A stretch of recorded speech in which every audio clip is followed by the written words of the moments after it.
Hello once again from the Prim Reaper. You remember how I was doing videos on those lists of feminist issues back when I started my channel? I had another video that I'd begun writing on the last main section that I wanted to talk about, and then I got wrapped up in other projects and I never finished it. It's been driving me nuts having this loose end sitting in my documents folder, so I figured I'd backtrack and finish it off just to call this series Finished. So without further ado, here's the fifth and final segment of Feminist Issues, I'm Not Feeling 'Em. So across the three articles that I was referring to, most of them generally had the same talking points, but one of them had a segment that just seemed so disjointed and random that I thought that I would give it its own video. The segment is titled Social Inequality, and it starts as follows. Around 58% of carers are female, according to the Office of National Statistics, with women in full-time work still more likely to be carers than men in full-time work. And what the hell is the problem with this, I might ask? Look at the way they say this. They list the problem social inequality, and then immediately after, this is the first thing they say. You know what? This is one of the first times since going through these articles that I've actually been pissed off. Hey ladies, no one's forcing you to take caretaker roles if you don't want to. As I've already said in an earlier video, a lot of STEM-related fields are hiring women at a 2-to-1 rate versus men. If you're really so bothered about the idea of taking a carer role, why not train for one of those jobs? As someone who aspires to go into a carer field, as someone who has long valued the idea of going out into the world to help others and also to hopefully one day raise and care for a family of my own, the thought of these miserable assholes talking about something that I and a lot of women dream about as though it's an inconvenience to be overcome in society really makes me want to stab something. Or, shake my fist and give them a very stern talking to. God, and this is before I've even gotten to the fact that biological differences between the sexes tends to lead people to prefer different things in life. And yes, I do mean biological differences, not social constructs, based on research done on infants demonstrating girls are more likely to prefer dolls and toys with faces, while boys are more likely to prefer mechanical objects such as toy trucks. So yeah, these differences can be seen relatively early. But no, the idea that the sexes just might have certain things that they generally lean towards is so objectionable to these people, they absolutely have to overcome every single one of them. I don't get it. Maybe I'm a weirdo, but I happen to believe that men and women and the frequent differences between them tend to complement each other and work very well together. A brief tangent. When I call myself an egalitarian, I mean that I believe that people should be free to make the choices that they desire in life and be supported in whatever they want to do.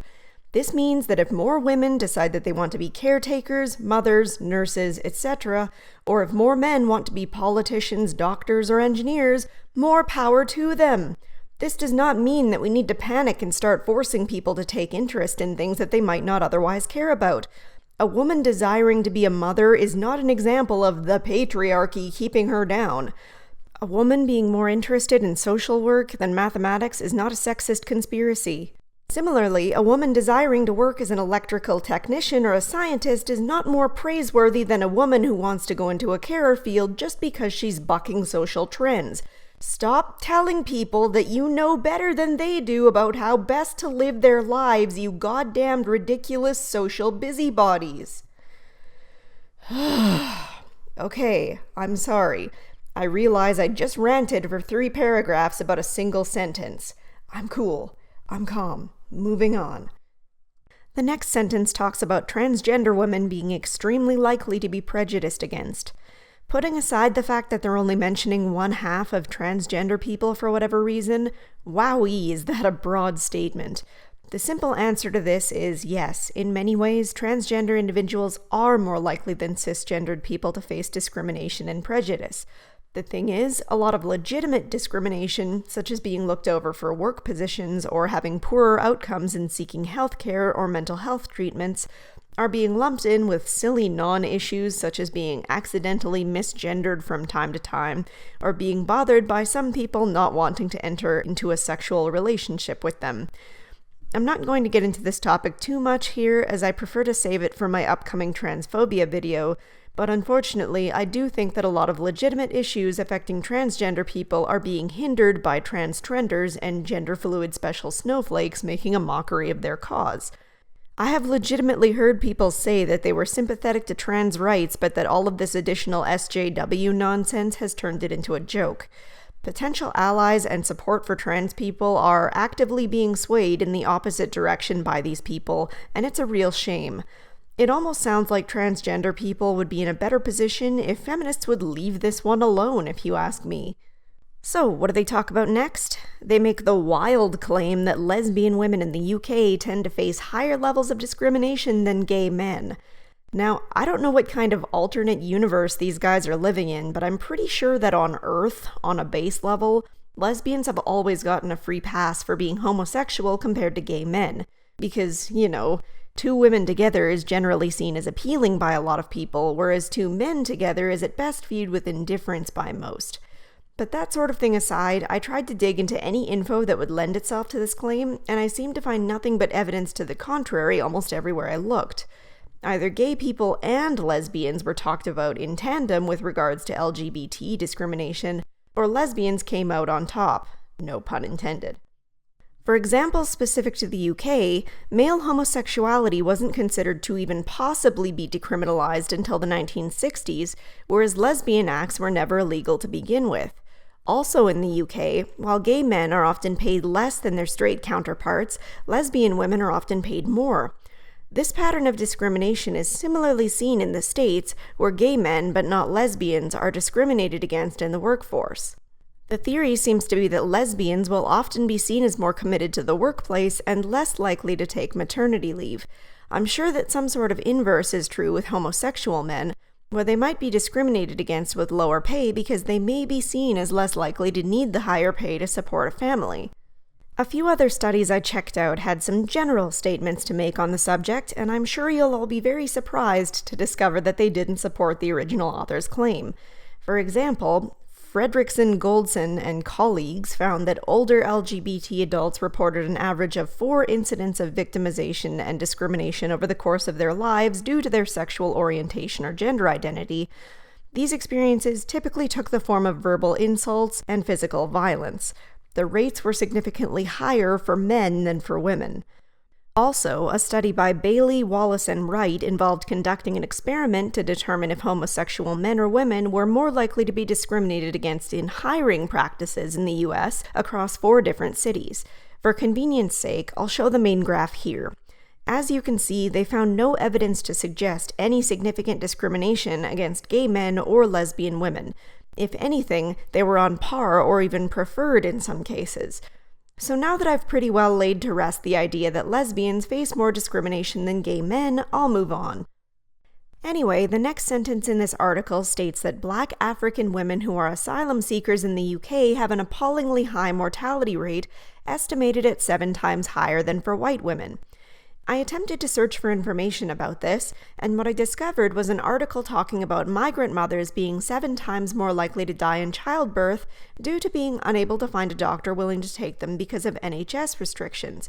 So really, simply phrasing this as Black migrant women more likely to die than white women is an awfully broad interpretation of this data.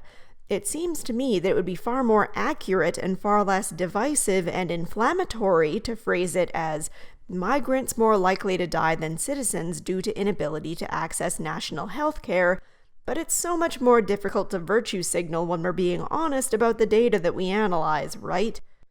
Next, they go on to reference the Equality and Human Rights Commission report, claiming that significant numbers of Pakistani and Bangladeshi women have reported a disability, once again in the UK. But naturally, because the rest of this section has been so slipshod in their claims, I decided to verify this by directly examining the EHRC report myself. One line that instantly stood out to me in the section they were talking about: while there are obvious differences in the health needs of men and women, the evidence does not suggest a clear trend of either gender experiencing worse health than the other. Okay, neat. So they're already making this out to be a problem that overwhelmingly affects women when their own source disputes that claim. They mention that men and women generally tend to have different concerns that impact their health in different ways, such as men being less likely to visit the doctor than women, or men being more likely to exercise but less likely to eat a proper amount of vegetables, where women are the opposite. They do mention that Pakistani and Bangladeshi people are more likely to report poorer health on average, But this is as a general result of a poorer socioeconomic position. And if I had to guess, like in the previous example, it might also be as a result of these people having a more difficult time accessing the British NHS rather than a specific and targeted discrimination. Not to mention the fact that people belonging to poorer socioeconomic groups are generally less likely to make healthy food choices or to exercise, often owing to many different factors. Lack of time to cook properly balanced meals, lack of knowledge about what actually constitutes a properly balanced diet, lack of time to exercise due to dedicating most free time trying to work minimum wage jobs, the list goes on. My point is that they're making this out to be a feminist issue as if this is something that disproportionately affects women, when this document states itself that that isn't the case. Indeed, there is a section talking about these groups of women reporting a disability, but they are not comparing this number to the amount of men who have a disability, but to the number of white British women. Additionally, there's another section talking about how 2/3 of Welsh women also have a disability compared to only 1/2 of native British women, but I guess this didn't merit a mention for some reason. I wonder why. After all, I'm pretty sure the people who wrote this original article don't actually care about Pakistani or Bangladeshi women except for the fact that they have a darker skin tone that they can use to push their narrative. Not to mention the fact that they cherry-pick one single bullet point of data out of an entire 48-page paper, a fair bit of which also talks about health outcomes and other problems affecting men as well. But hey, let's not go crazy here.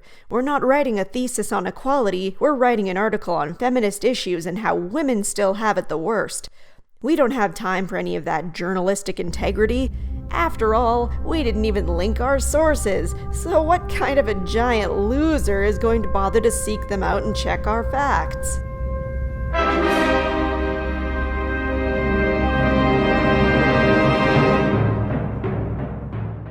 So anyway, that's basically the end of this section, except for them hoisting all of these unsubstantiated claims to wave the flag of feminism yet again. I do think that women in the world have some legitimate concerns, but nearly every single one of these was false or exaggerated. And that's one of the main issues. All too often, feminism either needs to exaggerate minimal concerns affecting women or perpetuate entirely artificial claims to stay relevant. They often do this at the same time as they minimize the concerns of men, despite claiming to seek equality between the sexes. Not all of them do this, but it definitely happens a lot. So for these and the majority of other issues I've talked about in this series, I'm just not feeling them. So that marks the end of this series. I'll be continuing the misuse of words and also covering several other topics I've had in mind for a while for the next few videos. I always appreciate the comments and shares from you guys. It really means a lot to me. So as always, thanks for watching, and I hope to see you in the next one.